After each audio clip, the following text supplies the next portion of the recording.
Movie की शुरुआत में हम देखते हैं कि क्रिप्टॉन प्लेनेट तबाह हो रहा होता है। वहीं सुपरमैन के मॉम डैड उसे बचाने के लिए एक शिप में बैठाकर दूसरे प्लेनेट अर्थ पे भेज देते हैं। इसी दौरान उनके प्लेनेट से एस्टेरो नाम का स्टारफिश उसके शिप से चिपक कर उसके साथ चला जाता है। फिर आगे हमें वही सेम कहानी दिखाई जाती है, जहाँ सुपरमैन का शिप अर्थ से टकरा कर क्रैश हो जाता है। फिर मिस्टर और मिसेस केंट उसे एडॉप्ट करके पाल पोस कर बड़ा करते हैं। फिर सुपरमैन अपने रिपोर्टर के जॉब के साथ साथ दुनिया को बचाने के जॉब में लग जाता है, जिसमें बैटमैन भी उसका साथ देता है। फिर समय के साथ साथ उसके माता पिता की भी डेथ हो जाती है, जिसके बाद वो लुइस से शादी कर लेता है। उनका एक बेटा भी होता है जिनका नाम होता है जोनाथन। फिर कहानी कुछ साल बाद शिफ्ट होती है, जहाँ हम देखते हैं कि सुपरमैन यानी कि क्लार्क केंट लुइस और जोनाथन के साथ स्मॉलविल में खुशी से जी रहे होते हैं। लेकिन जोनाथन उन दोनों से काफी नाराज हो जाया करता था, क्योंकि उन दोनों के जॉब में व्यस्त हो जाने के कारण जोनाथन उन दोनों के साथ टाइम स्पेंड नहीं कर पाता था। एक दिन क्लार्क जोनाथन के साथ घर के बाहर बैठा होता है, तभी वो दोनों देखते हैं कि कोई बड़ी सी चीज सीधा अर्थ की ओर आ रही होती है।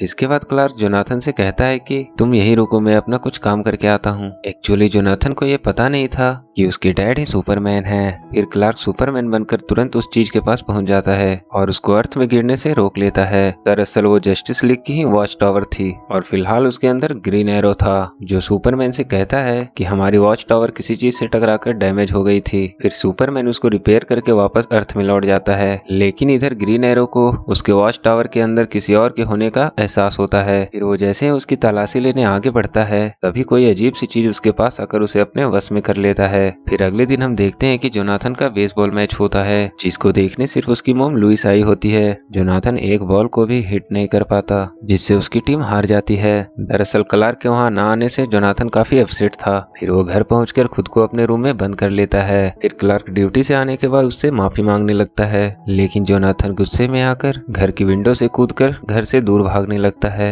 लेकिन तभी उसकी आंखों से एक विजन निकल जाती है, जिससे वो बहुत डर जाता है और वापस घर आ जाता है। उसे बिल्कुल समझ नहीं आता कि उसके साथ क्या हो रहा है। इसके बाद क्लार्क उसे फाइनली रिवील कर देता है कि क्लार्क ही सुपरमैन है। फिर वो जोनाथन को समझाता है कि तुम बिल्कुल भी मत घबराओ, सब नॉर्मल है, अब तुम्हारे अंदर भी मेरे जैसी पावर आ चुकी है। जिसको सुनकर जोनाथन काफी एक्साइटेड हो जाता है और आज उसका बर्थडे भी होता है, इसीलिए सुपरमैन उसको खुश करने के लिए उसे लेकर दुनिया की एक सैर पे निकल जाता है। ये दोनों उड़ते हुए सीधा गौथम सिटी में पहुंच जाते हैं, जहां वो देखते हैं कि बैटमैन पेंगुइन और उसके बंदों का पीछा कर रहा होता है। फाइनली बैटमैन उन लोगों को हराकर उन लोगों को पुलिस के हवाले कर देता है। जिसके बाद सुपरमैन जोनाथन को बैटमैन से मिलाता है। फिर ये तीनों बैटमैन के बैट केव में जाते हैं, जहाँ हम बैटमैन का बेटा डेमन यानी रॉबिन को देखते हैं। लेकिन यहाँ रॉबिन जोनाथन से मिलकर बिल्कुल भी खुश नहीं होता है, यहाँ तक कि वो उसे मारने की भी कोशिश करता है, लेकिन सुपरमैन उसे बचा लेता है। फिर बैटमैन रॉबिन को डांट कर कहता है कि ये तुम्हारा दोस्त है, इससे अच्छे से पेश आओ।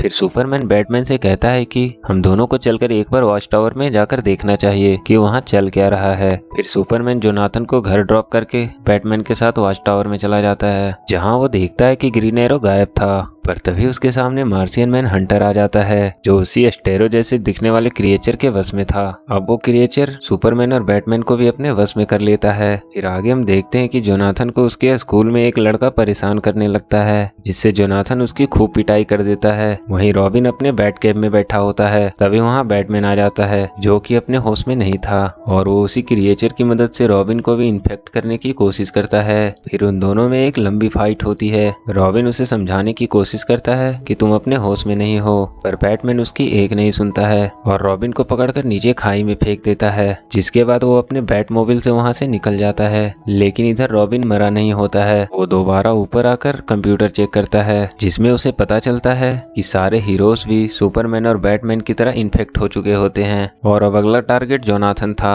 इसलिए वो तुरंत जोनाथन के स्कूल में पहुंच जाता है और उससे कहता है कि हमें सबसे पहले अपने डैड्स को बचाना होगा। अभी ये दोनों बात ही कर रहे होते हैं, तभी वहाँ लुइस आ जाती है और इन दोनों के पीछे पड़ जाती है, क्योंकि वो खुद भी उस क्रिएचर से इन्फेक्टेड थी। लेकिन जोनाथन और रॉबिन बड़ी चालाकी से उसे चकमा देकर उसे पानी में गिरा देते हैं। फिर लुइस जैसे ही पानी के बाहर आती है, क्रिएचर उसके मुंह से बाहर निकल आता है, जिससे लुइस वापस नॉर्मल हो जाती है। इधर रॉबिन बैटमैन से फाइट करते टाइम उस क्रिएचर का छोटा सा टुकड़ा काटकर अपने पास रख लिया होता है। उसी क्रिएचर का वीकनेस का पता करने के लिए वो दोनों फोर्ट्रेस ऑफ सोलिटेड में पहुंच जाते हैं, जहाँ सुपरमैन का पेट डॉग क्रिप्टो उन दोनों को खतरा समझकर उन दोनों पर अटैक कर देता है। वो दोनों अपनी जान बचाने के लिए बहुत दूर तक भागते हैं, पर फाइनली क्रिप्टो जोनाथन को पकड़ लेता है और वो उसे मारने ही वाला होता है। तभी सुपरमैन के असली पिता जोरेल के आर्टिफिशियल इंटेलिजेंस सामने आ जाता है और क्रिप्टो को शांत कर देते हैं। फिर वो अपने सिस्टम में उस क्रिएचर के टुकड़े को डालकर उसकी वीकनेस का पता करने की कोशिश करते हैं, जिससे उन्हें पता चलता है कि इस तरह के क्रिएचर पूरी दुनिया में ऑलरेडी फैल चुका है। अगर इनको रोकना है तो इनके लीडर को खत्म करना होगा, जो कि वॉच टावर में मौजूद है। वहीं हम सिटी में देखते हैं कि सभी लोग उससे इन्फेक्ट होते जा रहे थे, इसीलिए जोनाथन और रॉबिन उस क्रिएचर के लीडर को खत्म करने का डिसाइड करते हैं। जिसके बाद ये दोनों सीधा वॉच टावर में चले जाते हैं, जहां उनके सामने सभी हीरोज आ जाते हैं जो कि इन्फेक्टेड थे। इसी बीच उन क्रिएचर्स का लीडर भी आ जाता है, जो और कोई नहीं स्टेरो ही था, जिसे हमने स्टार्टिंग में देखा था। अब उसका प्लान ये था कि वो पूरी दुनिया के लोगों को इन्फेक्टेड करके पूरी दुनिया को अपने वश में कर लेगा। जिसके बाद वो सारे हीरोज को जोनाथन और रॉबिन को मारने का ऑर्डर देता है, लेकिन वो दोनों बड़ी चालाकी से एक एक करके उन सभी को हरा देते हैं। लेकिन फिर उनके सामने बैटमैन और सुपरमैन आ जाते हैं और फिर इन चारों में एक लंबी फाइट होती है। पर जाहिर था कि जोनाथन और रॉबिन उन दोनों से जीत नहीं पाते, इसलिए वो दोनों एक प्लान बनाते हैं। इसलिए वो दोनों बैटमैन को किसी तरह पकड़कर उसके सूट से क्रिप्टोनेट रिंग निकाल लेते हैं, जिसे पहनकर रॉबिन सुपरमैन से फाइट करके उसे हरा देता है और वहीं जोनाथन अपने एक जोरदार पंच से बैटमैन को डिफीट कर देता है। फिर ये दोनों सभी हीरोज को शिप में बिठाकर उन्हें अर्थ में भेज देते हैं। लेकिन अब इनका सामना होता है स्टेरो से, जो उन दोनों को मारने की पूरी कोशिश करता है। और इसी बीच वॉच टावर के डैमेज हो जाने की वजह से उसमें आग पकड़ लेती है और वो सीधा अर्थ की तरफ गिरने लगती है। उसी आग की वजह से स्टेरो की पावर कमजोर पड़ने लगती है, जिससे अर्थ के सारे लोग भी नॉर्मल होने लग जाते हैं। वहीं सभी हीरोज भी अर्थ में पहुंच चुके होते हैं, जहां सुपरमैन अपने आप को फ्री करते ही जोनाथन और रॉबिन को बचाने निकल जाता है और उस वॉच टावर को पकड़कर उसे सही सलामत नीचे ले आता है।